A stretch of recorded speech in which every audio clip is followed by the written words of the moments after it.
Annecy vue par la BD, c'est une histoire qui s'écrit sur plusieurs planches et différents coups de crayon.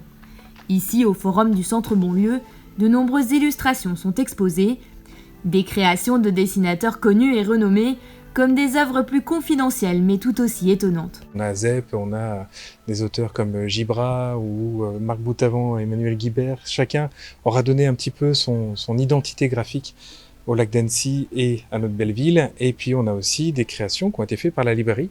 Pour les 40 ans de la librairie, on a décidé effectivement de faire un certain nombre de collaborations avec des auteurs de bande dessinée qu'on a choisis, qu'on aime et qui ont eu envie, eux aussi, d'illustrer notre belle ville. Des collaborations d'auteurs célèbres qui intègrent leurs personnages favoris dans le paysage annécien. Titeuf, Michel Vaillant, Spirou ou encore Fantasio, tous trouvent leur place sur les lieux emblématiques de la ville. Plus surprenant, cette illustration inspirée de Pacific Rim, sous un soleil apocalyptique, ou encore cette vue fantasmagorique crayonnée par Mathieu Bablet. On y découvre une ville revisitée, vidée de sa petite rivière avec un palais de l'île sur un monticule d'habitation. C'est l'occasion de découvrir Annecy à l'international sous le crayon d'artistes exceptionnels. L'exposition célèbre les 40 ans de BD Fugue, une librairie qui a vu le jour presque par hasard lorsque cet ancien restaurateur est venu en vacances à Annecy en 1981. Il y a une quarantaine d'années, en me baladant ici à Annecy, il y avait un petit local et puis j'ai pris la décision d'ouvrir une petite librairie de BD parce que j'étais plutôt passionné de ça.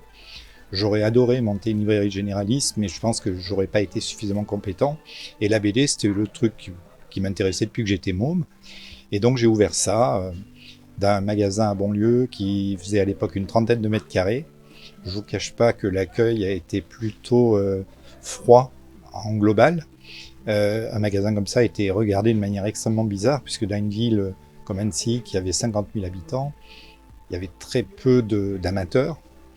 Donc il y avait quasiment pas de librairie, il n'y en avait pas encore sur Grenoble, il n'y en avait pas encore dans plein de grandes villes, et j'étais voué à mourir très vite. Et plutôt que de mourir, la librairie a continué de grandir au fil des années. 40 ans que cette belle histoire perdure aux côtés de ses collaborateurs, de quoi laisser espérer un avenir encore radieux. Et je pense en plus que c'est que le début.